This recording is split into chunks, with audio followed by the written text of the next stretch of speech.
बड़ी ही गैरत का मुजाहरा किया कि जब नवाज शरीफ साहब को बाजवा ने निकाला तो इन्होंने बाजवा को एक्सटेंशन का वोट ही नहीं दिया। हर बंदा ये कह रहे हैं साड़ी गाल होगी है, तो सर फिर इलेक्शन कराने की क्या ज़रूरत है? फ्री एंड फेयर इलेक्शंस हो रहे हैं। जितने फ्री एंड फेयर 2018 में हुए थे उससे ज़्यादा फ्री एंड फेयर थे। उंगली पकड़ के किसी को लेके जाना और कंधों पे उठा के लाश की तरह किसी को लेके जाना, उसमें फर्क है। पीटीआई के कैंडिडेट्स को मौका नहीं दे रहे बाहर निकलने के लिए, कैंपेन करने के लिए। जिस दिन आप निकलेंगे आपको भी यूज़ बताएगी और आप इंशाल्लाह हारेंगे। आपको माशा नजूमी होना चाहिए कि मैं हारूंगा या जीतूंगा। पाकिस्तान की आधे से ज़्यादा जो आबादी वो यूथ पर मुश्तमिल है। उसकी मुर्शद को आपने जेल में डाल के आप जो इलेक्शन करा रहे हैं, आपको लगता है यूथ मानेंगी? यहाँ लिखा हुआ है सुनो वोट दो यकीन के साथ। मुझे यकीन ही नहीं अपनी पॉलिटिकल पार्टी पे। ये मेरा CNC है, ले लें जिसको सर वोट जिसने जिधर डालना है डाल के फिर मुझे TCS के जरिए अपना जो है कार्ड वापस कर दीजिए। पाकिस्तान जिंदाबाद। ग्रैंड डिबेट में आपको खुशामदीद कहते हैं। आज की इस ग्रैंड डिबेट में एक मरतबा फिर से हमें सियासी जमातों के नुमाइंदगान हमारी इस ग्रैंड डिबेट का हिस्सा है और पैनलिस्ट भी हमारे साथ मौजूद हैं। आवाम के सवालात भी होंगे और आज हम इन सियासी जमातों से पूछने की कोशिश करेंगे कि इनके मंशूर में आवाम के लिए क्या है, पिछले 5 साल इनकी कारकर्दगी क्या रही और आइंदा आने वाले 5 सालों के लिए इनके पास क्या रोड मैप है। तो आज की इस डिबेट का आगाज करते हैं। वकील साहब, आपका मंशूर कहाँ पर है, क्या है? मंशूर हमारा सीधा सीधा है। मुल्क में बेरोजगारी खत्म करना है इंशाल्लाह, मुल्क में हेल्थ और एजुकेशन को बेहतर करना, ये हमारे मंशूर का हिस्सा है। आज अल्हम्दुलिल्लाह मैं ये कह सकता हूँ कि लैपटॉप हमने 2008 से शुरू किए, आज जो 3.5 बिलियन डॉलर जो IT से आते हैं वो मियाँ शहबाज शरीफ के उस आगाज़ से आते हैं IT से। आप 15 माह में हमने 1 लाख लैपटॉप अपने बच्चों को दिए और इंशाल्लाह 8 फरवरी के बाद अगर आपने मैंडेट दिया तो आप देखेंगे 10 लाख हर साल हम लैपटॉप अपने बच्चों को देंगे जो काम पढ़ेंगे भी और पाकिस्तान के लिए। सर, जो 2.5 करोड़ से ज़ायद बच्चे स्कूल ही नहीं जा रहे, 2.5 करोड़ से ज़ायद बच्चे स्कूल ही नहीं जा रहे, तो लैपटॉप से क्या करेंगे? 35 साल आपने हुकूमत की। अभी आप मुझे जवाब देने देना। इन्होंने मेरे भाई ने बात की कि जवानों को सोचना चाहिए। मैं भी तमाम बच्चों को ये कहता हूँ, आप भी सोचें। 4 साल तक मियां नवाज शरीफ साहब जो हैं वो 1 हफ्ते का कह के चले गए कि इलाज कराने जा रहा हूँ और 4 साल वहाँ बुलाने के ये कहते हैं ना जलावतन वो होता है जिसको कोई ज़बरदस्ती, ये तो खुद मिन्नतें करके चला गया। इसके बाद 4 साल बाद अपने इनकी हुकूमत ने भेजा है, 4 साल हुकूमत ने भेजा, पूछे क्यों भेजा है? 1 मिनट, 4 साल वो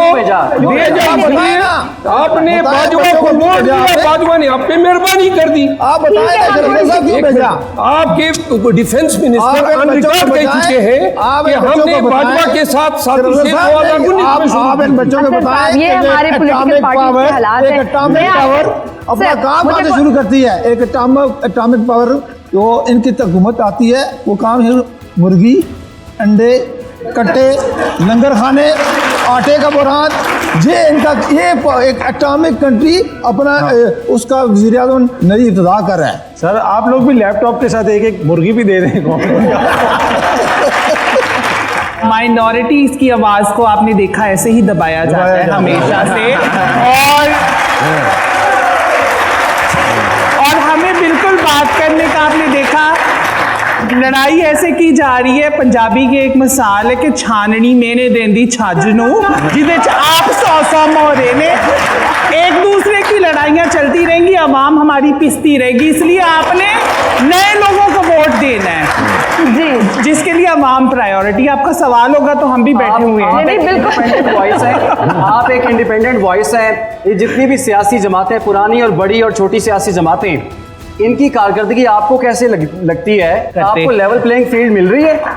लेवल प्लेइंग फील्ड हमें तो मिल रही है, बाकियों का पता नहीं। जहाँ तक आपने दूसरा सवाल पूछा कि मैं जाके असेंबली के अंदर क्या करूंगी, 8 कानून, 8 बिल मैंने ड्राफ्ट करके आपके पार्लियामेंटेरियंस को दिए हैं, जिसमें transgender rights protection act is the one of them कि आप भाई ये ले लें। अगर आप करंट इस सारे सिस्टम से तंग हैं और आप इस सिस्टम से बदला लेना चाहते हैं तो आप मुझे वोट पे आपकी आवाज बन के मैं गरजूंगी अवामों की। शुक्रिया। डॉक्टर सवेरा प्रकाश साहिबा, ये बताइए, वैसे तो हम जानते हैं कि माइनॉरिटीज़ की पाकिस्तान की पॉलिटिकल सिस्टम में उनकी बड़ी कंट्रीब्यूशन है।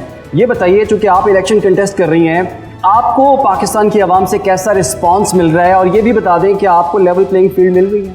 हाँ, मेरे ख्याल से तो मिल रही है। आई थिंक कि मुझे शायद एज भी ज़्यादा मिल रहा है, क्योंकि as first candidate, female candidate अपने डिस्ट्रिक्ट से, तो मुझे बहुत ही ज़्यादा पॉजिटिव रिस्पांस मिल रहा है। उसके अलावा जो माइनॉरिटीज़ की बात की आपने, कंट्रीब्यूशंस, अब अगर हम आएंगे आगे तो तब कंट्रीब्यूट कर सकेंगे ना। तो जो हमारी पार्टी है, लकीली मतलब मैंने पाकिस्तान पीपल्स पार्टी इसीलिए भी चूज़ की थी कि काफ़ी लिबरल और इंक्लूसिव रही है। हमारे जो माइनॉरिटीज़, मेल माइनॉरिटीज़ है, वो जनरल इलेक्शन से भी लड़ते रहे हैं, और उसके अलावा सेनेट में भी हमारे माइनॉरिटीज़ पाकिस्तान पीपल्स पार्टी की तरफ से बैठी है। तो इसलिए पाकिस्तान पीपल्स पार्टी इस चीज़ को इंक्लूसिव है, लिबरल है, और प्रमोट करती है वुमेन, यूथ को और माइनॉरिटीज़ को बहुत ज़्यादा प्रमोट करती है, एम्पावर करती है। ठीक है अच्छा साहब, कुछ लोगों का ये राय है, कुछ हलकों की, कि पार्लिमानी निज़ाम जो है ये अब उस तरह से अच्छा परफॉर्म नहीं कर पा रहा, हमें उस तरह डिलीवर नहीं कर रहा। ये इलेक्टेबल्स की एक सियासत चल चुकी हुई है, ये जमहूरियत सही मानों में जमहूरियत नहीं है। क्या इसका अल्टरनेटिव प्रेसिडेंशियल सिस्टम हो सकता है? देखिए, निज़ाम जो होता है, अब अगर जहाँ तक प्रेसिडेंशियल निज़ाम का ताल्लुक है, अमेरिका की मिसाल आपके सामने है, आप तुर्की की मिसाल आपके सामने है, और वो बड़े कामयाबी से चला रहे हैं। उसके साथ साथ पार्लिमानी निज़ाम बरतानिया की मिसाल आपके सामने है। निज़ाम को अगर आप चलने ही नहीं देंगे, क्या पाकिस्तान के अंदर हमने पार्लिमानी निज़ाम चलने दिया? बड़ा क्वेश्चन तो ये भी है, और उसकी एक बड़ी वजह यह है कि जिसके पास पैसा है वो सियासत करता है, वो इलेक्ट होकर आ जाता है, और फिर बाद में हॉर्स ट्रेडिंग वगैरह भी होती है। प्रेसिडेंशियल निज़ाम से एक ये एज नज़र आती है कि अगर जरदारी साहब हैं, जरदारी साहब आ जाएं, मियाँ साहब आ जाएं, खान साहब आ जाएं, और जिसने उनको वोट देना है वो उनको चुन लें। यहाँ पे होता ये है कि वोट कोई लेता है इमरान खान के नाम पे, बैठा हुआ होता है वो राजा रियाज की तरह, नून लीग के टिकट के ऊपर वोट कोई लेता है, नून लीग के टिकट के ऊपर बैठा हुआ वो किसी और जमात में होता है। तो इस तरह के बहुत सारे मसाइल हैं। अगर प्रेसिडेंशियल निज़ाम यहाँ पे आए, लेकिन अगर उसको भी हमने उसी तरह चलाना है जिस तरह हम ये वाला निज़ाम चला रहे हैं, और आवाम के बजाय चंद कमरों में बैठ के चंद लोगों ने वो फैसले करने, तो फिर तो वो निज़ाम भी ऐसा ही हो जाएगा। लेकिन मारिया, ये बताइएगा, जैसे प्रेसिडेंशियल सिस्टम की बात हुई, जमहूरी सिस्टम की बात हुई, कुछ लोगों का ये ख्याल है कि पाकिस्तान में तो इस्लामी सिस्टम होना चाहिए। तो कैसे हम इस्लामी सिस्टम लेकर, शरई सिस्टम होना चाहिए? मतलब कि आपके जो तमाम रहना, उठना, बैठना, कवानीन, आपकी इवन कारोबार के जो तमाम रूल्स हैं, बैंकिंग सिस्टम, हर चीज़। एक प्रॉब्लम ये नहीं है कि आपको सिस्टम कैसा मिलेगा। इस मुल्क के अंदर तो 35 से 40 साल प्रेसिडेंशियल सिस्टम रहा है। जितनी डिक्टेटरशिप्स थी वो प्रेसिडेंशियल सिस्टम नहीं था तो क्या था? मुशर्रफ साहब किसी के साथ भी इक़्तिदार शेयर किए बगैर 8-9 साल प्रेसिडेंशियल सिस्टम कह सकते हैं? बिल्कुल कह सकते हैं, बिकॉज वन मैन शो था। एज ए प्रेसिडेंट एक रबर स्टैंप पार्लियामेंट थी, उस वक्त के भी अपने सहूलतकार थे। इसी तरीके से मुख्तलिफ पार्टियों से तोड़ ताड़ के एक काफ लीग बनाई गई थी, और प्रेसिडेंट साहब अगर दिन कहते थे तो वो सब कहते थे कि दिन है, अगर वो कहते थे रात है तो वो रात कहा करते थे। अयूब खान साहब का ज़माना, जिसको हमारे यहाँ पे बड़ा कोट किया जाता है कि बड़ा ही शानदार वक्त था, हमारे करिकुलम के अंदर पढ़ाया जाता है। अयूब का वो सुनहरी 10 साला दौर, हमें ये नहीं बताते कि वो एक तरीके से इक़्तिदार पे कब्जा करके आए थे, तो उसकी बुनियाद ही गलत थी। इस मुल्क के अंदर हमने ज़ियाउल हक साहब की भी जो प्रेसिडेंशियल सिस्टम देखा। सो इस मुल्क में हमने जो भी करना है एटलीस्ट उसको इखलास से करें। मुज़म्मिल साहब, पाकिस्तान और पाकिस्तान में सदारती निज़ाम मुमकिन हो सकता है, होना चाहिए? कंट्रोल्ड डेमोक्रेसी चाहे पार्लिमानी निज़ाम में हो चाहे सदारती निज़ाम में हो, वो परफॉर्म नहीं कर सकते। आप बात समझिए, जो मारिया ने एग्जांपल्स दी कि सदारती निज़ाम फेल हुआ, वो भी कंट्रोल्ड सदारती निज़ाम था, क्योंकि उसके पीछे जमहूरियत नहीं थी। और जब पार्लिमानी निज़ाम आता है तो उसके पीछे भी अगर ताकत नहीं होती, रेट ऑफ द स्टेट नहीं होती, वो परफॉर्म नहीं कर पाता। तो पहली बात तो ये है कि एक नया सोशल कॉन्ट्रैक्ट चाहिए पाकिस्तान को, कि जो पाकिस्तान के स्टेक होल्डर्स हैं, इधर जुडिशरी है, फ़ौज है, सियासी जमातें हैं, दूसरे कानून, इनके दरमियान एक नए सोशल कॉन्ट्रैक्ट की ज़रूरत है। आतर ने बात की कि देखें ये इंतखाबात बर वक्त नहीं हो रहे, बात ठीक कर रहे हैं कि ये इंतखाबात 90 दिन में नहीं हो रहे। ये इंतखाबात इसलिए बर वक्त नहीं हो रहे क्योंकि 2017 में जो इस मुल्क में मरदमशुमारी हुई थी, उसके तहत पार्लियामेंट ने कहा था कि ये सनसेट क्लॉक के तहत सिर्फ एक इंतखाब के लिए है। 2018 में जो हुकूमत ने आना था उसने पहला काम करना था कि मरदमशुमारी करनी थी ताकि आइंदा इंतखाब हो सके। वो 2022 तक रहे, उन्होंने ईवीएम की कानून साजी की, ओवरसीज के वोटर की कानून साजी की, लेकिन मरदमशुमारी नहीं कराई क्योंकि उन्होंने पाकिस्तानियों से तो वोट लेने ही नहीं थे। वो तो सोच रहे थे मैंने बरतानिया से वोट लेने हैं, मैंने अमेरिका से वोट लेने हैं, मैं यूरोप से वोट लूंगा। उन वोटों की बड़ी फिक्र थी, ये पाकिस्तानी गिनने का काम ही नहीं कर रहे थे वो। अगर जो 16 माह की हुकूमत आई वो भी मरदमशुमारी ना कराती तो हम मजीद आईनी बहरान में बैठे होते कि बगैर मरदमशुमारी के इस मुल्क में कैसे इंतखाब हो जाएगा। इसका जवाब ये है कि जब सुप्रीम कोर्ट में इलेक्शंस के हवाले से मामला गया, वहां पे हुकूमत ने, उनके वकला ने किसी जगह पे ये पॉइंट या ये नुक्ता नहीं उठाया कि मरदमशुमारी नहीं हुई तो इस वजह से हम इलेक्शंस नहीं करवा सकते। वहां पे कहा गया कि सिक्योरिटी का मसला है, ये मसला है, वो मसला है। पार्लियामेंट के अंदर भी जो खालिद मकसी साहब ने रेजोल्यूशन पेश की जिसमें तमाम पीडीएम की जमातें शामिल थी कि जनाब इंतखाबात हम नहीं करवाएंगे, इवन दो कि 14 मई वाला फैसला आ चुका था सुप्रीम कोर्ट से, उसमें भी फिर क्या बहाना बनाया गया कि जनाब पैसे नहीं है, हमारे पास 20 अरब रुपया नहीं, तो मरदमशुमारी का तो उसको कहीं पे जिक्र ही नहीं। जितने भी मामला आते हैं, देखें जो मुल्क के हवाले से बात कर रहे हैं, आप कह रहे हैं कि जी मुल्क को हमने क्या दिया, हम सबको अपने आप से ये क्वेश्चन करना चाहिए। देखिए मसला ये है कि जो आपका निज़ाम है क्या वो अवाम के हाथ में, या तो इनके वोट से हुकूमत बनती हो, इनके वोट से कोई आता हो तो फिर तो मैं इनसे जाके पूछूं। यहाँ पे निज़ाम तो चंद लोगों ने जकड़ा हुआ है। आप अभी जाके इस्लामाबाद में बाहर खड़े हो जाएं, हर 5 मिनट के बाद ये जो सामने इशारा दस्तूर है इसके ऊपर आपको एक काफिला गुजरता हुआ नजर आएगा जिसमें 15 पुलिस की गाड़ियां होंगी। किसके पैसों से? इनके टैक्स पेयर्स के पैसों से। तो मसला ये है कि इनको तो आप कुछ देते नहीं है। मोदी साहब वो बेटे हैं 2018 और खान के हवाले से दुहाइयाँ दे रहे हैं। मासी मुसीबते का कंसेप्ट जहन में आता है। ये हर वक्त फरियाद आ वफा। एक मैं अर्ज करूँ, आपने सबसे सवाल किया, ये सवाल मुझसे भी पूछना चाहिए था ना, रेलेवेंट। वो सवाल ये है, आपने एक मिनट जी, आपने डॉक्टर सवेरा से पूछा, नायाब से पूछा कि जी, और मेरे दोस्त PMLN के हमारे दोस्त जो हैं उनसे पूछा कि अंजुम वो अगली हुकूमत में मिनिस्टर भी बन सकते हैं अगली हुकूमत में। क्या लेवल प्लेइंग फील्ड दी गई आपको? मुझसे क्यों नहीं बनता ये सवाल? आपको नहीं मिली? आपने पूछा ही नहीं है मुझसे सवाल। इधर भी नहीं लेवल प्लेइंग फील्ड। एक मिनट, मैं आपको ये नायाब फरमा रही है कि जी मुझे मिला, ठीक है ना, आपने सुना। डॉक्टर साहिबा कह रही है कि मुझे लेवल प्लेइंग मिला है जी, और हजरत को तो सर पे दिया गया है। अब मेरा लेवल प्लेइंग फील्ड क्या है? मेरा लेवल प्लेइंग फील्ड ये है कि मेरे कागजात नामजदगी छीने गए, सारे कौम ने देखे, मेरे उम्मीदवारों को उठाया गया, इसके बाद मुझसे बल्ले का निशान छीना गया, मैं कोर्ट में गया, दोबारा ये गए, उन्होंने दोबारा मुझसे छीना। लेवल प्लेइंग फील्ड कहाँ है? पूछ लेते हैं, बिल्कुल यही पूछते हैं कि आप क्यों मरदमशुमारी के पीछे छुप रहे हैं, आप क्यों फंड्स के पीछे छुप रहे हैं, क्यों बल्ले के निशान से खौफजदा है? बात यह है कि अब ये बताएं कि ये इलेक्शन होने चाहिए कि नहीं होने चाहिए। आया ये होंगे तो आप इसको तस्लीम करेंगे कि नहीं करेंगे? अवाम आपको दे के भेजती है 5 साल का मैंडेट का, आप जाएंगे, हमारी तकदीरों के फैसले करेंगे, पाकिस्तान के मुस्तकबिल का फैसला करेंगे। आप छोटी सी बात होती है, बाइकाट करके बाहर आते हैं तो दूसरे दिन पूरी आधी पारी में रिज़ाइन कर देती है। ये पाकिस्तान के अवाम के साथ इंसाफ नहीं है भाईजान। आप जी अपोजिशन इसलिए होती है कि क्रिटिसाइज़ करे जो गलत हो रहा है। अपोजिशन इसलिए नहीं होती कि मेरी नहीं मानी जा रही, आप मेरी हुकूमत नहीं है, मैं पार्लियामेंट से बाहर जा रहा हूं। एक पॉइंट बताऊंगी अपने एनालिस्ट से, अपने साथी बरादरी से, कि हम रियल इश्यूज़ पे हम कब बात करना शुरू करेंगे, क्योंकि जब भी being a journalist, being an anchor persons, आपको लगता है कि ये पॉलिटिकल पार्टीज़ ने हमारे कंटेंट को हाईजैक कर लिया है and we are not talking real issues. अभी जब हमने फैक्ट्स एंड फिगर्स की बात की थी अपने इंट्रोडक्शन में, ये इतने खौफनाक फिगर्स हैं, खुराक की बात कौन करता है, फिर हेल्थ की बात, एजुकेशन की बात, जो बेसिक आवाम के मसाइल हैं, हम जब भी बैठते हैं टॉक शोज़ में भी यही सारी चीज़ें डिस्कस हो रही होती हैं। क्या वजह है?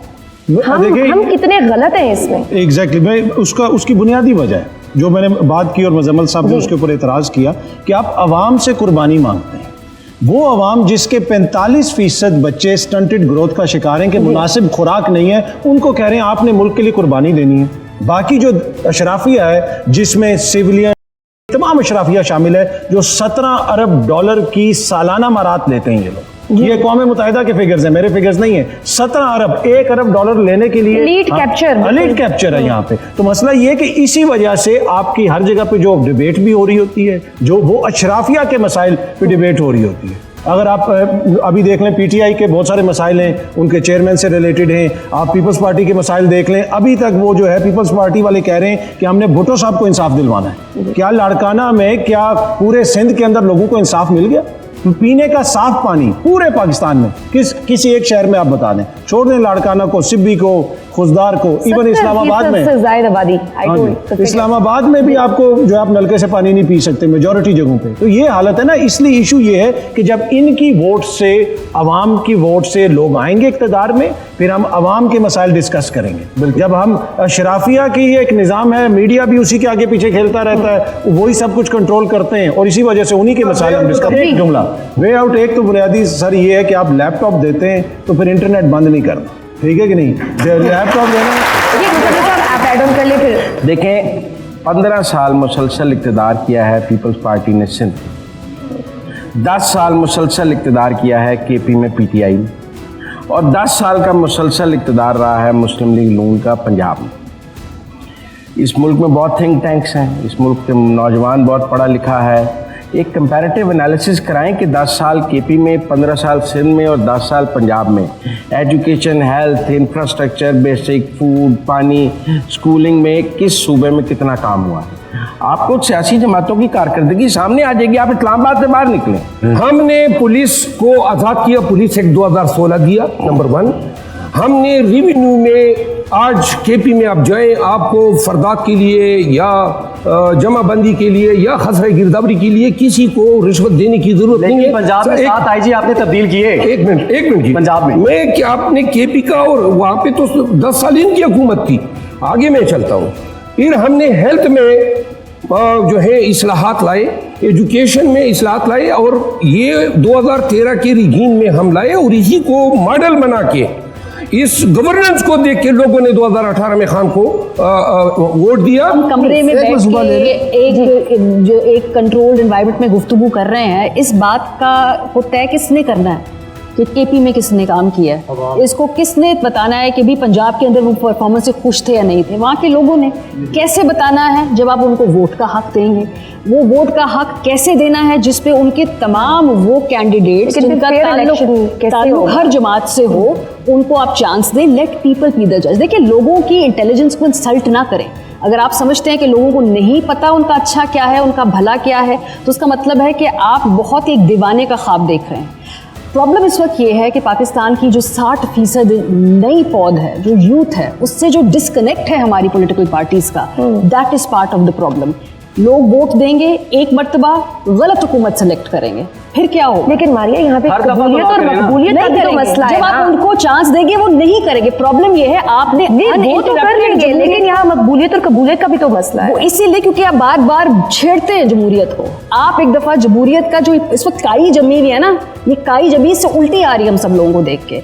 इसमें आप पानी को उसमें बहने दें, एक इलेक्शन होने दें, लोगों को फैसला करने दें। वो गलत हुकूमत होगी, अगले इलेक्शन में वो अपनी करेक्ट करेंगे। नहीं करते 2 टर्म्स के लिए उनको बेड़ा गर्क अपना खुद करने दें, लेकिन उनको अपने फैसले खुद करने दें। उन पे फैसले मत थोपें, और इसका हल यही है। ठीक है, लोगों को फैसला करने दें, आवाम क्या फैसला करती है। हम लेंगे एक छोटी सी ब्रेक के बाद हम लेंगे अपने ऑडियंस के क्वेश्चंस। देखते रहिए grand debate. Welcome back to grand debate. Imran मौजूद है ऑडियंस में। जी इमरान। जी अस्सलाम वालेकुम, my name is Ayesha and I am from Jinnah institute Rawalpindi and I have a question from Anjum Aqeel साहब कि जब इमरान खान साहब की हुकूमत थी तो उन्होंने ऑनलाइन वोटिंग सिस्टम इम्प्लीमेंट किया था, ठीक है, ताकि हमारे जो ओवरसीज़ पाकिस्तानी हैं उनको आसानी हो सके। लेकिन जब उनकी हुकूमत धोखे से ख़त्म हुई तो आप लोगों ने, पीपल्स पार्टी और नून लीग ने वो सिस्टम ख़त्म कर दिया। तो क्या आप इमरान खान की सपोर्ट से डर गए थे? क्या आप हमसे डर गए थे? जी बेसिक हम डर नहीं गए थे। हम आज भी ओवरसीज़ पाकिस्तानीज़ को वोट का हक देने के लिए तैयार हैं। देखें, वोट का नुमाइंदा कौन होना चाहिए? अगर आपके हकूक़ की बात करनी है तो नुमाइंदा आप में से होना चाहिए ना। तो इसी तरह हमारी ख्वाहिश है कि ओवरसीज़ के अगर आपने मामला देखने हैं तो फिर ओवरसीज़ में से नुमाइंदा होना चाहिए। ओवरसीज़ को जस्ट हम 5 सीटें देते हैं, 10 सीटें देते हैं, वो लोग वोट उनको दें। अब जो उनके मसाइल को समझे भी हों, उनको मसाइल हल करने के लिए कोशिश भी करें। ये जो एक तरीका इख्तियार किया गया था ऑनलाइन, ये एक पूरा एक इलेक्शन को कैप्चर करने के लिए तरीका इख्तियार किया गया था धांधली के लिए, उसको हमने रोका है। बाकी आज भी हम ओवरसीज़ को वोट देने का हक देने के लिए तैयार हैं और हम चाहते हैं कि नुमाइंदा उन्हीं में से, ओवरसीज़ में से इनका नुमाइंदा हो। एक में ऐड कर दूँ कि वोट का हक देने को तैयार हैं, देते नहीं है। नंबर दो ओवरसीज का नुमाइंदा होगा तो फिर बात बनती है, नुमाइंदा नहीं होगा तो सिरे से वोट ही ना होगा। ये अगर आप मुझे वोट देते हैं ओवरसीज़, आप सपोज आप ओवरसीज़ बैठे हैं, मुझे वोट देते हैं, मुझे क्या पता आपके मामलात क्या हैं। अगर आप में से एक नुमाइंदा हो जाए तो क्या वो बुरी बात है? आप खुद से पढ़े लिखे लोग हैं, आप खुद इसका एनालिसिस करें आप। जी, अस्सलाम वालेकुम, मेरा नाम अलिशबा है और मैं नमल से हूँ। मेरा क्वेश्चन सबसे है कि जब भी हम न्यूज़ देखते हैं तो हम या तो जस्टिफिकेशंस देखते हैं या ब्लेम्स, नेवर हम कभी डेवलपमेंट या रिस्पॉन्सिबिलिटी नहीं देखते।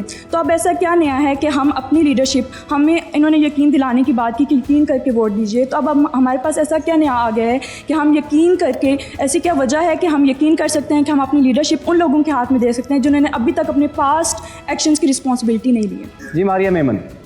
देखिए, मैं बार बार ये बात कहती हूँ कि इस मुल्क के अंदर जब तक नौजवानों का डेमोक्रेसी के ऊपर और वोट के ज़रिए अपनी आवाज़ लोगों तक पहुँचाने के ऊपर यकीन है, हमारा मुआशरा किसी हद तक सैल्वेजेबल है। जब आप लोगों को वोट डालने का हक नहीं देते हैं तो वो जो गुस्सा है सारा, वो कैसे ट्रांसलेट होगा? और लोग इस जमहूरी निज़ाम में चाहे जितनी भी शिकायत हो, वो वोट डालने की बात कर रही, या मैं जितनी मैं आवाज़ें सुन रही हूँ, मुझे देख के खुशी हुई कि अभी भी ये जमहूरियत पे यकीन रखते हैं। ये कह रहे हैं कि हमें वोट डालने दें लेकिन हमारा वोट काउंट करना चाहिए। डरे उस वक्त से जब ये नौजवान कहें कि हम ना वोट देंगे और ना हम जमहूरियत, ना निज़ाम या किसी सोशल कॉन्ट्रैक्ट पे यकीन रखते हैं, और हम बार बार उनको उस जानिब धकेल रहे हैं। ये पॉलिटिकल पार्टीज़ उनको डिसअपॉइंट कर करके और जो उसके अंदर मुक्तदरा हल्के हैं उनकी आवाज़ दबा दबा के, जब तक कि ये जो नौजवान नस्ल है जिन्होंने हमारे बाद इस मुल्क को संभालना है, उनमें इतना सा भी होप है कि कहीं ना कहीं हमारे वोट जो है वो काउंट करता है, हमें वो भरम कायम रहना चाहिए। आपके सवाल का जवाब ये है कि अगर आप समझते हैं कि जबर का मौसम है, आप समझते हैं कि यहाँ पे जमहूरी हकूक़ नहीं मिल रहे, तो उसको आप कैसे कॉम्बैट करेंगे? वोट के ज़रिए। आप एक वोट डालेंगे, आपके वोट से कितने खौफजदा हैं लोग, आपने देख लिया है पिछले 18-19 माह में। किस बात का खौफ है? इस बात का खौफ है कि इलेक्शन वाले दिन ये निकल कर वोट ना डाल दें। अपनी पावर को समझें आप। आपका वोट बिल्कुल भी हल्का नहीं है, आपका वोट बिल्कुल भी बेमायनी नहीं है। बड़े बड़े लोगों की टांगें कांप रही हैं आपके वोट की वजह से। बड़े बड़े लोग जो हैं इस वक्त कैंपेन्स नहीं कर पा रहे हैं, इलेक्शन आगे होने की बात हो रही है, पब्लिक भी जाने से घबरा रहे हैं। बिल्कुल भी बेवुकत कम वुकत ये ना समझिए कि आपकी वोट काउंट नहीं करता है। बड़ी पावरफुल चीज़ है, ज़रूर वोट डाल, ज़ाया होगा कोई बात नहीं, अगले इलेक्शन में फिर वोट डालें, फिर वोट डालें। जी अगला सवाल। अस्सलाम वालेकुम, मेरा सवाल आपसे है, माइक पास कर लें। मैंने ये पूछना था कि इमरान खान साहब को एक दफ़ा मौका दिया गया, टेन्योर अपना, वो भी उनसे पूरा नहीं करवाया गया, जबकि PMLN को जो है वो 3 दफ़ा मौका दिया और चौथी दफ़ा जब शहबाज शरीफ साहब को, तो उनका रोना, इमरान खान का रोना बनता भी था कि उनको इतना ज़्यादा मतलब एक्सपीरियंस नहीं था, जबकि PMLN के पास तो 3 मौके थे, मतलब ऑलरेडी से उन्होंने एक्सपीरियंस किया हुआ था। तो अब अगर उनके साथ वही कुछ होगा जो अभी इमरान खान के साथ हो रहा है, तो अवाम उनका रोना बर्दाश्त नहीं करेगी। उनको ऑलरेडी नज़र आ रहा है कि उन्होंने एक्सपीरियंस किया हुआ है, तो आपके पास क्या फार्मूलाज है? आप अब कौन सा चूना लगाएंगे? एक क्लियर कर दूं कि इमरान साहब को 10 साल पूरे मिले हैं KPK में। उस KPK के हालात आप बता दें, क्या तब्दीली आई है, क्या चेंज आई है, एक पहले वो तब्दीली बता दें। 10 साल। और दूसरी बात कि मियां नवाज शरीफ को 3 टेन्योर मिले, तीनों ही अनकम्प्लीट मिले। साजिशें होती रही, तीनों दौर हमने मुकम्मल नहीं किए। 5 साल का टेन्योर होता है, कोई 22 महीने का था, कोई 28 महीने का था। इन 3 अदवार में हमने एटमी धमाके भी किए, हमने मेट्रो भी बस बनाई, हमने मुल्क के CPEC और मोटरवे भी बनाए, और साजिशों का मुकाबला भी किया, बात यह है कि हम जमहूरियत पे यकीन रखते हैं। अब इलेक्शन कोई भी जीतेगा, हम 35 पंचर 40 पंचर की बात नहीं करेंगे, हम इलेक्शन पे बिल्कुल यकीन रखते हैं। अच्छा, मतलब वो नेताज मानेंगे, जो भी नेताज आएंगे। प्लीज जी, मेरा नाम खालिद इकबाल है, मैं कायद-ए-आज़म यूनिवर्सिटी एमफिल का स्टूडेंट हूँ। बेसिकली मेरा तारुक कीपी के एक डिस्ट्रिक्ट करक से है। पीटीएम के गवर्नमेंट में जो वो कह रहे थे कि इमरान खान के दौरे हुकूमत में ये चीज़ ख़राब हुई, ये चीज़ ख़राब हुई, तो मेरा एंड से सवाल यही है कि अगर उनको पता था कि ये चीज़ें ख़राब हो रही हैं या ये ख़राब कर रही हैं, तो उनको वोट ऑफ कॉन्फिडेंस लाने की क्या ज़रूरत थी? Next question. एक और सवाल लेते हैं हम। अस्सलामुअलैकुम, मेरा नाम ईशा बशीर है, मैं फातिमा ज़हरा वुमेन यूनिवर्सिटी से हूँ। मेरा सवाल आपसे है सर अंजुम से। मैंने आपसे पूछना था, अभी आपने कहा कि हम आपको वोट दें, आप अगर इक़्तिदार में आते हैं तो फिर आप IMF के पास नहीं जाएंगे, कशकोल उठा के हमें दोबारा मांगने की ज़रूरत नहीं पड़ेगी। तो मेरा सवाल ये है कि अगर हमें बैलेंस करना है अपनी प्रॉब्लम्स, अगर हमें अपनी इकॉनमी को स्टेबल करना है, तो हमें अपने रेवेन्यूज़ और एक्सपेंडिचर को बराबर करना पड़ेगा। रेवेन्यूज़ हम कैसे इंक्रीज़ कर सकते हैं जब हमारे पास ब्रेन ड्रेन इतना ज़्यादा है, अनएम्प्लॉयमेंट इतनी ज़्यादा है, और दूसरी चीज़ ये एक्सपेंडिचर कट अगर हम उसकी बात करते हैं तो वहाँ पे फिर हमारी IBPs को इतने पैसे जाते हैं, क्या ये हम कट कर सकते हैं? हमारे पास इतनी पावर है? नेक्स्ट क्वेश्चन ले लेते हैं, फिर आप जवाब। जी, मेरा नाम सलाउद्दीन है और मेरा क्वेश्चन शेर अफसल अमरावत साहब से है। सर, इसमें कोई डाउट नहीं है, पूरी ऑडियंस ने बताया आपको कि PTI को सपोर्ट कर रही है पूरी ऑडियंस। लेकिन मेरा क्वेश्चन आपसे ये है कि पाकिस्तान में पॉलिटिकल इंस्टेबिलिटी बहुत ज़्यादा है, जिसकी वजह से इकोनॉमिकल इंस्टेबिलिटी है अल्टीमेटली। सर, ना आप चार्टर ऑफ इकोनॉमी साइन करने को तैयार हैं, ना आप चार्टर ऑफ डेमोक्रेसी साइन करने को तैयार हैं। फिर अगर फ्री एंड फेयर इलेक्शन हो के हम आपको इलेक्ट करके आगे भेज भी देते हैं, तो आपका फाइनेंस मिनिस्टर हर 6 माह बाद चेंज हुआ होता है, आपके पास तो टीम ही कोई नहीं है। ठीक है, हम आपको सपोर्ट करते हैं, लेकिन आप मुझे ये बताइएगा कि आपके पास स्ट्रेटजी क्या है, आपके पास टीम कौन सी है, आप किसको लेके इन क्राइसिस में से मुल्क को बाहर निकालेंगे? यंग मैन ने सवाल किया कि जी आपके पास टीम नहीं है और आप किस तरह डिलीवर करेंगे। गुजारिश ये है कि पहली दफ़ा PTI ने हुकूमत मरकज़ में की 2018 से 2022 तक, और वो हुकूमत भी जिस तरीके से हमने बनाई थी, आप लोग कोरोना हमारे दौर में आया, फिर MQM, बाप और ये जो दीगर जो छोटी छोटी पार्टियाँ थीं, इनके इमदाद से हमने हुकूमत बनाई थी, और किस तरह उन्होंने गिरा दी वो भी आपने देख लिया। हमारी एक कमज़ोर जो है अददी बुनियादों पे बनी गई हुकूमत थी। सर, अभी आपके पास कोई टीम है, कोई स्ट्रेटजी है? तो मैं यही अर्ज कर रहा हूँ कि जो अब पाकिस्तान तहरीक इंसाफ जब आएगी, उस वक़्त शायद हमने मसलाहतों को एक्सपीरियंसिस को मलहूज खातिर रखा। अब मसलाहतें नहीं होंगी। ठीक है, अब डिसाइड ये है कि हमने ओवरहाल के लिए जाना है, सिस्टम को ओवरहाल करना है, ये बोशीदगी को ख़त्म करना है। पाकिस्तान एक सिक्योरिटी स्टेट है, इसके अफगानिस्तान आपके साथ है, आपका इंडिया है, ईरान है। पाकिस्तान में जो हमारे हमसाए हैं उनसे हमारे तलकार ठीक नहीं है, इसलिए मिनिमम डेटरेंस के लिए हमें अपनी आर्मी को सपोर्ट करना है। मेरा फर्स्ट ऑफ ऑल सवाल आप चारों से होगा, 2 सवाल है मेरे। पहला सवाल ये है कि आपकी क्वालिफिकेशन क्या है, एजुकेशनल क्वालिफिकेशन। दूसरा सवाल मेरा ये है कि MNA और MPA का मेन काम होता है कानून साजी करना, और आप लोगों के मेन नारे क्या होते हैं? नालियाँ पक्की कराना, सड़कें बनाना। क्या आप लोगों का मेन काम ये है? आप चारों में से कौन ऐसा बंदा है जिसको कानून साजी के अमल पर अबूर हासिल है? अगर वो मुझे बता दे तो मेरा वोट। ठीक है जी, मैं इसका जवाब देता हूँ। पहले आपने मेरी तालीम का मैं आपको बता दूँ, मैं पाकिस्तान की अदलिया में तकरीबन 16 साल जज रहा हूँ।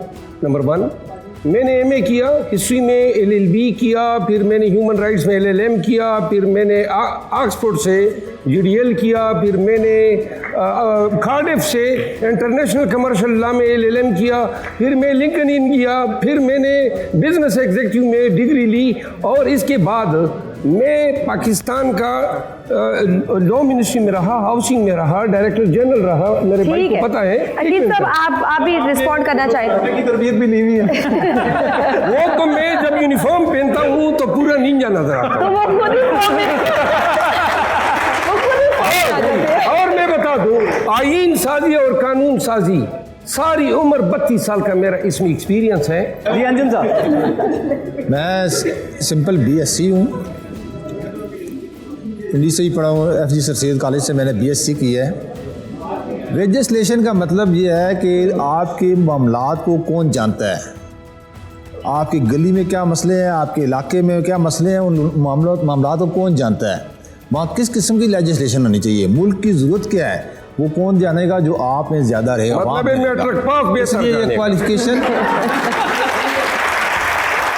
जी मेरा नाम मोहम्मद आसिफ सिद्दीकी है, इंटरनेशनल इस्लामिक यूनिवर्सिटी से। मेरा सवाल अतर साहब से है कि आपके बैकड्रॉप पे लिखा हुआ है सुनो वोट दो यकीन के साथ। तो मेरा सवाल ये है कि किन को वोट दे और किस यकीन के साथ कि वो इक़्तिदार में आएँ और हम आवाम को पस पुश डाल दें और अपने मफादात को तरजीह दें। और हमने तो अपने भाई से जो हमसे अलग हुआ 71 में, उनसे भी नहीं सीखा। आज जिनको हम अछूत कहते थे, आज उनकी मईशत हमसे कई ज़्यादा बेहतर है। तो मेरा सवाल आपसे कि किस को वोट दें फिर? Thank you. ये बड़ा इम्पोर्टेंट सवाल है। इसका फैसला तो देखें मारूजी हालात को सामने रख के, सारी जीप आपने तारीख का भी हवाला दे दिया, उसको सामने रख के आपको देना पड़ेगा। दूसरी एक और चीज़ भी है, एक ये भी है कि बड़ा आसान है, सियासतदानों को हम क्रिटिसाइज़ भी कर लेते हैं, सामने बैठा के भी सब कुछ कह देते हैं। बहुत सारे ऐसे लोग हैं जिनके हवाले से हम ऐसी बातें नहीं कर सकते। अगर मेरे गेट पे कोई आता है तो मैं उसके पाबंद नहीं हूँ कि मैं उसके लिए गेट खोलूँ। क्यों गेट खोलते हैं हम बार बार उनके लिए? मत खोलें गेट, आवाम को फैसला करने दें। तो सियासतदानों ने भी फैसला करना है, आवाम ने भी फैसला करना है। अभी भी किसी भी जगह पे आप बैठ जाएं तो कहा जाता है भुट्टो बड़े पॉपुलर लीडर थे। वो पॉपुलर लीडर थे, लेकिन उन्होंने 80 सीटें जीती थी। शेख मुजीबुर रहमान ने 160 सीटें जीती थी। भुट्टो साहब ने 63 लाख वोट लिए थे, शेख मुजीबुर रहमान ने 1 करोड़ तकरीबन 25 लाख वोट लिए थे। जब आप आवाम की अक्सरियत को मानने के लिए तैयार नहीं होंगे तो फिर उसका क्या मतलब? फिर उससे यकीनन कोई ना कोई सानिया होगा। और दूसरी बात यह है कि आपने जिनसे वोट लेने हैं, अगर उनके मसाइल आप हल नहीं करेंगे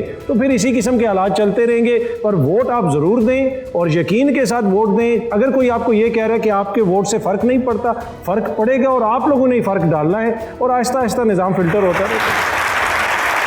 पाकिस्तान के मसाइल तो बहुत ज़्यादा हैं, लेकिन इन मसाइल का हल इन पैनलिस्ट के पास क्या है, जानेंगे एक ब्रेक के बाद। देखते रहिए grand debate. Welcome back to grand debate. जी मोहम्मद साहब, मैं एंड में आपने सारी डिबेट, अपने स्टूडेंट्स के क्वेश्चंस भी सुने और ये सारी डिबेट भी हमारे ऑडियंस ने भी सुनी। क्या क्लोजिंग रिमार्क्स देना चाहेंगे? क्या वे फॉरवर्ड है? मैं इत्तेफाक करता हूँ सरवर्दी साहब के इस बयान के साथ। अशद ज़रूरत है कि तमाम पार्टी जो हैं एक इमरानी मुआहदा या एक चार्टर ऑफ डेमोक्रेसी, जिस तरह पीपल पार्टी और PMLN ने किया, इस पे तमाम एग्री करें। जमहूरी और सियासी पार्टियां कुछ वैल्यूज़ को डेवलप करें कि हमने किसी भी सूरत में इक़्तिदार में होते हुए भी किसी मुखालिफ को गलत तौर पे केसेस में इम्प्लिकेट नहीं करना है, उनके हकूक़ को पामाल नहीं करना है। आई थिंक कि ये बुनियादी रिक्वायरमेंट है हम सब के लिए टू मूव अहेड। राइट जी, नायाब अली। देखिए जी, इन बिल्लियों की लड़ाइयों में हमेशा बंदरबाजी ले जाता रहा है माजी के अंदर, आपने देखा है। और अगर आप चाहते हैं कि इस बार वो बाजी ना लेके जाए तो आपने अपने वोट का जो है वो ज़रूर इस्तेमाल करना है। और देखें, कोई जो है वो किसी की गल हो गई है और कोई गल करने के लिए तैयार बैठा हुआ है और वो ढूंढ रहे हैं रास्ते।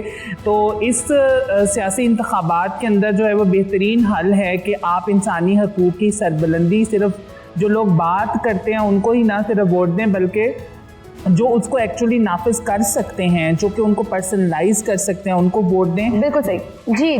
डॉक्टर सवेरा, मेरे ख्याल से जो मतलब सारा कुछ स्टेबिलिटी की तरफ जो हमारी कंट्री के लिए रास्ता है वो है एजुकेशन के थ्रू। एजुकेशन के लिए हमें एटलीस्ट बेसिक राइट्स होने चाहिए। अंजुम साहब, आप एड ऑन करना चाहेंगे? आपका क्या शेर अफजल मिर्ज़ा साहब ने जो कहा है उससे सेकंड करता हूँ जी, और उसमें ऐड ये करता हूँ कि अपने नई आने वाली नस्ल, हम जब बाहर जाते हैं लोगों से पैसे मांगते हैं यूरोप से और अमेरिका से, तो वो कहते हैं आप हमसे ज़्यादा अमीर हैं, हम आपको क्यों पैसे दें? हम घर के 6 बंदे हैं, 6 के 6 काम करते हैं। आप घर के 10 बंदे हैं, 10 में से 1 काम करता है, 9 घर में बैठ के खाते हैं। इसलिए हमें भी अपनी जिम्मेदारी महसूस करनी चाहिए और इसमें हर शख्स, हर पाकिस्तान का शहरी जब अपने हक अदा करेगा तो इंशाल्लाह पाकिस्तान का मुस्तकबिल रोशन है। ठीक है। अतर काज़मी साहब, वे फॉरवर्ड क्या है पाकिस्तान के लिए? बुनियादी सी चीज़ है जी, जितने भी पॉइंट्स यहाँ पे रेज़ किए गए मैं सबसे एग्री करता हूँ, लेकिन बुनियादी चीज़ ये है कि जब आपने किसी चीज़ के में बेहतरी लानी है तो जो स्टेक होल्डर्स हैं, जो मेजॉरिटी है, अगर आप उनके मफादात का तहफ़्फ़ुज़ नहीं करेंगे तो कभी भी बेहतरी नहीं आ सकती। यहाँ पे जो भी करना है आप आवाम के लिए करें और आवाम के शऊर के ऊपर इन्हिसार करें। यहाँ पे चंद अक्लमंद लोग बंद कमरों में बैठ के बहुत कुछ करते रहे और 75 साल के बाद हमारी जो हालत है हमारे सामने, अवामी शऊर के ऊपर इन्हिसार करें और अवामी शऊर की तौहीन न करें। ठीक है जी मारिया, इलेक्शन गेम चेंजर होंगे और आप ये सारी डिबेट को कैसे कंक्लूड करेंगे? एक तो मैं बड़े इंप्रेस हूँ इन सबके सवालात से, ना सिर्फ बल्कि जो अपनी जमात जिनको वो सपोर्ट करते हैं उनसे बड़े सख्त सवाल किए। देखिए, एक ही तरीका है वे फॉरवर्ड है, वो ये कि तमाम सियासी जमातें ये ठान लें कि वो सहूलतकारी नहीं करेंगी और किसी दूसरे की सियासी हुकूमत को डिस्टेबलाइज नहीं करें। लोगों से उनके मैनिफेस्टो खोल के हर नकात के ऊपर सवाल करें। सिर्फ उनके रेटोरिक या खूबसूरत नारों या ये जो आपको घुमाते रहते तलिस्माती करिश्माती बातों पे नहीं जाए। मैनिफेस्टो खोलें, उनसे पूछें इसका क्या मतलब है, ये किस कमिटमेंट है, कब डिलीवरेबल हो गया सारा कुछ। जब आप उनको टफ टाइम देंगे उनको तैयार होकर आना पड़ेगा। सो आई थिंक मेरी तरफ से ये दोनों सजेशन। ठीक है मुज़म्मिल सोहरावर्दी साहब, पाकिस्तान कैसे आगे बढ़ सकता है? देखिए, मैं बहुत ऑप्टिमिस्टिक और मैं समझता हूँ कि 71 में पाकिस्तान 2 लख्त हुआ तो हमारी सिक्योरिटी सबसे बड़ा इशू था कि क्या हम बाकी भी बच सकते हैं या नहीं। आधे से ज़्यादा पाकिस्तान चला गया था। हमने उसके बाद एटॉमिक डिटरेंस भी हासिल की, मिसाइल टेक्नोलॉजी भी हासिल की और सक्सेस की काफ़ी स्टोरीज़ हैं। यहाँ सिर्फ नाकामियों की दास्तान नहीं है, पाकिस्तान कामयाबियों की भी एक बहुत बड़ी दास्तान है। दुनिया की 7वीं बड़ी एटमी ताकत है, फौज है और जगह, हमारी इतनी बड़ी यूथ है, हमारे पास पढ़े लिखे लोग हैं हमारे पास। मुझे लगता है कि आप जिस तरह 71 में सिक्योरिटी इशू था, अब इकॉनमी इशू, सेम सिचुएशन है। आज फोकस पाकिस्तान की इकॉनमी है। कोई भी सियासी जमात इक़्तिदार में आ जाए उसे पाकिस्तान की माशी हालत ठीक करने पर तवज्जो देनी पड़ेगी। तो इसलिए आई एम वेरी ऑप्टिमिस्टिक कि इन इलेक्शंस के बाद पाकिस्तान में अगर पॉलिटिकल स्टेबिलिटी आती है तो हम अपने इकोनॉमिक मसाइल हल कर सकें। ठीक है, बहुत शुक्रिया। मैं अपने पैनलिस्ट का शुक्रिया अदा करूंगी। नाज़रीन, आपने भी डिबेट सुनी, हमारे पॉलिटिशियंस के ओपिनियन सुने, हमारे एनालिस्ट के सुने और हमारे नौजवानों के क्वेश्चंस भी आपने सुने। मैं यही कहना चाहूँगी कि ब्लेम गेम से निकलने की ज़रूरत है, सेल्फ अकाउंटेबिलिटी की ज़रूरत है। और ये पूरी डिबेट में ये बात तो तय थी कि सब इस बात पर मुत्तफिक है कि पाकिस्तान को आगे बढ़ने का सिर्फ एक ही रास्ता है और वो है वोट। आपके वोट की ताकत ही पाकिस्तान के मुस्तकबिल को बेहतर बना सकती है, बदल सकती है। बिल्कुल आपने ठीक कहा और ये आप लोगों के पास एक सुनहरी मौका है, अपने वोट का सही इस्तेमाल करें। 8 फरवरी 2024 को बाहर निकलें, अपना वोट कास्ट करें, लाजमी कास्ट करें और ये चीज़ जहन में ज़रूर रखिए कि लास्ट टाइम जिसको वोट आपने दिया था उसने आपके लिए क्या किया। और साथ में ये भी चीज़ जहन में रखें कि आने वाले दिनों में जिनको आप वोट कास्ट करने जा रहे हैं, क्या वो आपके मसाइल हल कर सकते हैं या नहीं हल कर सकते। और ये भी चीज़ में रखें कि आपके वोट की बहुत ताकत है। आपके वोट की ताकत से आप पाकिस्तान की किस्मत भी बदल सकते हैं और अपनी किस्मत भी बदल सकते हैं। वोट दो यकीन के साथ, पाकिस्तान जिंदाबाद।